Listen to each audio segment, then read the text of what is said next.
इसमें आज़म क्या चीज़ है,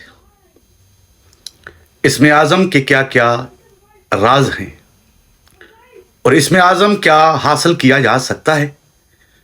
आज की इस वीडियो में, जैसा कि इससे पहले भी मैंने कुछ वीडियो बना के लगाई, आज मैं आपके सामने कुरान से आसफ बिन बरखिया, जिसके पास किताब के इल्म में से थोड़ा सा इल्म था और उसने पलक झपकने से पहले तख्ते बल्किस को हज़रत सुलेमान नबी की खिदमत में हाज़िर कर दिया। नाज़रीन इकराम, ये वाक़या बहुत मशहूर वाक़या है, तमाम लोग जानते हैं। इस वाक़या को पेश करने का एक ख़ास मकसद है, जिसकी बुनियाद पर आज की इस वीडियो में मैं इस वाक़या को दोबारा पेश कर रहा हूँ। आसफ बिन बरखिया के मुतल्लिक़ तो मिलता है कि उसके पास इसमें आज़म था, लेकिन जब हम देखते हैं तो कुरान के अंदर एक जिन का जिक्र है अफरीत के नाम से।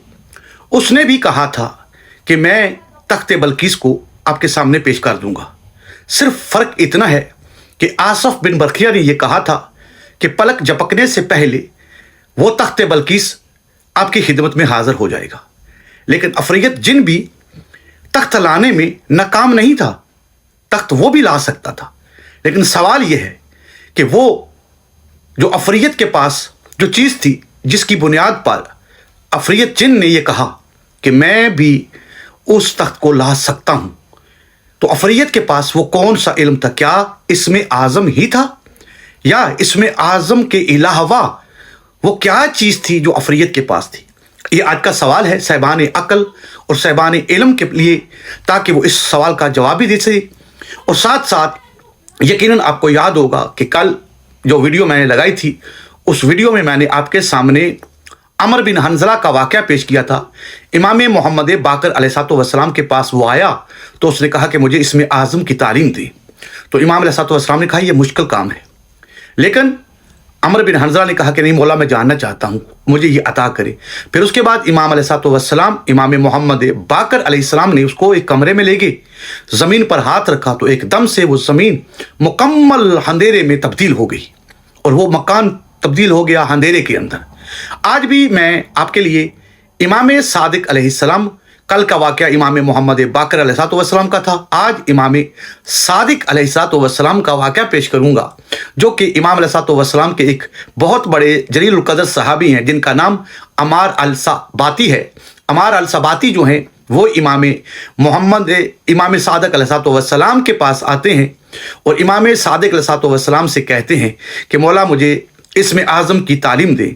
तो इमाम अलैहिस्सलाम फरमाते हैं ये बहुत मुश्किल चीज़ है। इसके बाद अमार सबाती कहते हैं, इसरार करते हैं, तो इमाम अलैहिस्सलाम फरमाते हैं कि ठीक है। फिर इमाम अलैहिस्सलाम एक कमरे में दाखिल होते हैं। कुछ देर के बाद अमार अल-सबाती को इमाम अलैहिस्सलाम उस कमरे में बुलाते हैं और फिर उसी तरह जिस तरह इमाम मोहम्मद बाकर अलैहिस्सलाम ने ज़मीन पर हाथ रखा, इमाम सादिक अलैहिस्सलाम भी जैसे ही ज़मीन पर हाथ रखते हैं तो पूरा वो कमरा और ज़मीन जो है वो गोल चक्कर में बड़ी ही तेज़ी के साथ घूमना शुरू हो जाती है। अमार अल-सबाती फ़ौरन घबरा जाते हैं और घबरा के इमाम से कहते कि नहीं नहीं मौला, मैं इसमें आज़म को बर्दाश्त नहीं कर सकता। तो इमाम सादिक अलैहिस्सलाम मुस्कुरा के कहते हैं कि मैंने इसलिए तुमको पहले कहा था कि ये मुश्किल चीज़ है।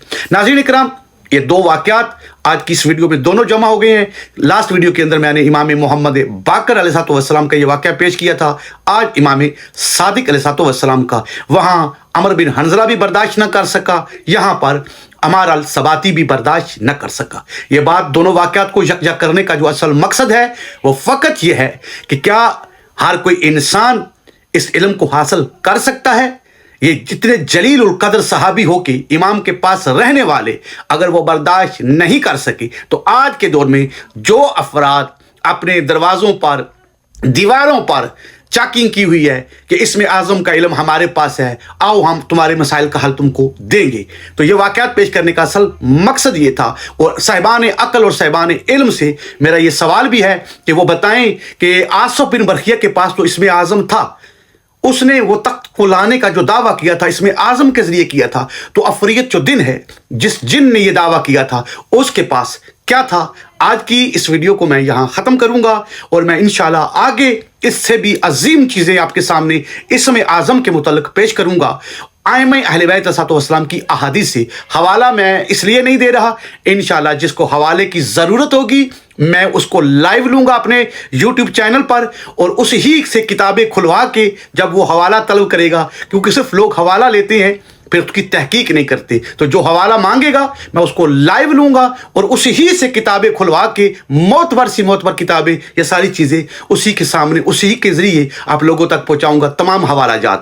اس لیے میں حوالے نہیں دے رہا، تو برا محسوس نہ کرنا، اس کی بھی کوئی وجہ ہے، کوئی ریزن ہے جس کی وجہ سے میں یہ حوالہ جات نہیں دے رہا۔ اور بڑی معتبر کتابیں میں انشاءاللہ جب کوئی حوالہ مانگنے آئے گا تو اسی کو لائیو لے کے اسی سے کتابیں کھلوا کے آپ سب کو دکھائیں گے انشاءاللہ۔ آج کی اس ویڈیو کو یہاں ختم کرتے ہیں، دعاؤں میں یاد رکھیے گا۔ السلام علیکم۔